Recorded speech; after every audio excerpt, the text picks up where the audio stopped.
Hey everybody, today I am going to be painting a portrait of one of my favorite actors of all time in one of my favorite films of all time, and that is Paul Newman in The Color of Money. Now, this film, I have seen it probably 200 times, probably more, I'm not really sure.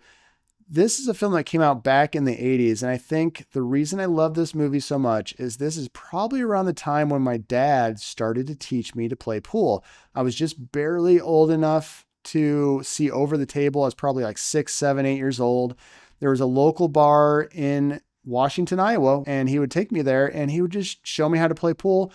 And I've been playing ever since. In my 20s, I played quite a bit. I was in pool league. I loved playing 8 ball, playing 9 ball, all of that. So this film really has a great connection for me because it does have the sort of father-son connection where Tom Cruise sort of plays the son to Paul Newman. Even though they're not related, it just has that kind of vibe to it. Now, I thought I'd go ahead, paint this while I talk about the film, talk about Paul Newman, talk about the director, all the interesting facts around this film, and just go from there. So what I'd like to do before I get into any of that, I would like to talk about my painting process. For those of you that have never seen me paint before, I love using the shape-based drawing method. It's a way of freehand painting where you just start with the big shapes first. You don't worry about the details. And then you work your way down to the smaller and smaller areas of the face until you get things locked in and it ends up being a fairly accurate portrait. This is how I've always done it, and it's always worked for me. If you do want to learn more about my process and how I paint, feel free to check out my Patreon account. I have a bunch of tutorials on there, art downloads every month, and other interesting videos that you can check out. So with that in mind, while you watch me paint this portrait, I'm going to talk a little bit about this movie, The Color of Money. Now, if you are a pool fan, if you played 8 ball, 9 ball, I'm sure you've already heard of this movie, but if you haven't, check it out. There is actually a movie that came out before this one called The Hustler, and this is the sequel to that movie. That one was back in black and white. That's how old the original Paul Newman movie, The Hustler, was. It was black and white. The Color of Money, this is a completely different feel from the first movie. We have Paul Newman playing his character, Fast Eddie Felson, and just really great movie. I don't want to ruin it. If you haven't seen this movie, it is so good. It's a Martin Scorsese film. This is one of the films that should have got him an Oscar, but even though Martin Scorsese did not get an Oscar, Paul Newman did. This was his long overdue Oscar. He was actually nominated for 6 Oscars before The Color of Money and lost every time. Many people see this Oscar win as Hollywood correcting itself, not just rewarding this performance, but his entire career in a sense. Newman didn't play Fast Eddie as older but wiser. He actually played him as older, sharper, and more dangerous. So I think that is something interesting about this, that he does play this character that is not nearly as cocky. He's a lot less naive in this one. If you see The Hustler, the original, watch them in order. If you haven't seen either of these, watch the black and white version. It's a much slower paced movie. I mean, that one was done back in black and white days, so it does have a little bit more of a slower pace. One of the other interesting things about his shift in character is that he no longer really needs to prove that he's the best at billiards. Instead, he's just manipulating people who need to prove it. So that's exactly what Tom Cruise's character is all about. He's being manipulated, but I don't think he realizes it at the beginning of the movie. Another interesting fact is Newman insisted Eddie not be at all softened in the movie. He wanted Eddie to remain very selfish, calculating, and a little morally slippery, but I would say his morals are a little bit more fine-tuned in the sequel, in The Color of Money. Another interesting aspect to this movie is that he never really gets very loud. There's only maybe 1 or 2 scenes where he raises his voice a little bit.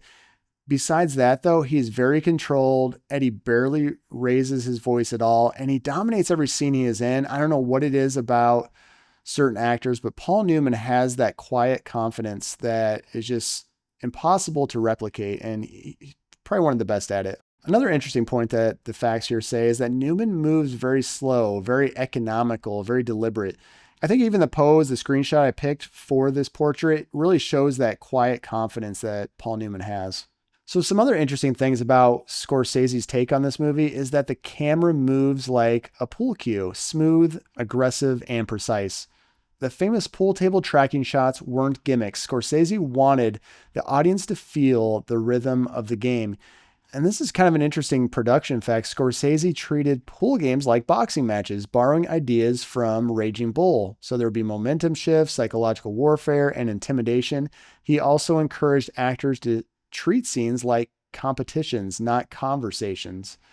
And on to the person we all know, Tom Cruise. He played Vincent.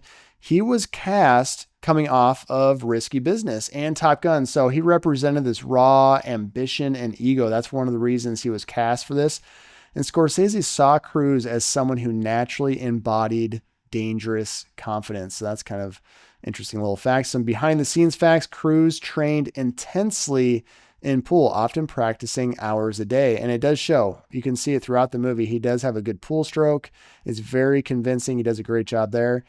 There's actually some interesting facts about the legacy and the cultural impact of this movie that I have here.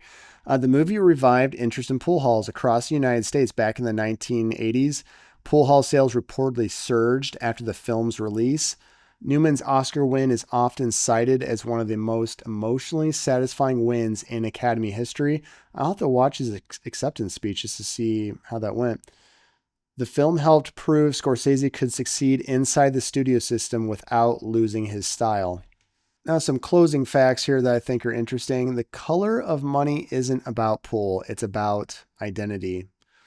And you see that. You see that in Paul Newman's character. It starts off in one place where he's a liquor salesman, just doing some occasional hustling. He usually has somebody that hustles for him. He just puts up the money. But you see that transformation happen towards the end of the film where he realizes that winning is still very important to him. So we're all changing. Our identities are changing all the time. And I think that's a really interesting point about this movie. And the final fact here is Paul Newman plays a man who learns that winning isn't about the crowd. It's about knowing when you still belong at the table. I get this feeling a lot. I don't know. I think it's my competitive nature. I do get competitive with sports, with art. I think it's just me trying to be my very best. I'm always comparing myself to the best artists in the world and hoping that I can be in that group of artists when I get older. I'm still always striving to get better, but I think it's one of those things that's just a constant process. It's not something you'll ever achieve completely, but why not? Why not try to be the very best at anything you do? So for me, it's, art, sports, just anything that really pushes me to the limit. And it's a struggle. I'm always doubting whether I can get there. I'm always hoping I can, but you never know. It's a process. And I think it's an evolution that never ends. And it's really, I'm just enjoying the ride. I don't think it's really that I want to get to that point and then say, okay, I'm good. I'm just going to stop trying to get better. I think it's just a lifelong process of getting better and better at the things you love to do. All right. Well, that's it for all the interesting facts about this movie.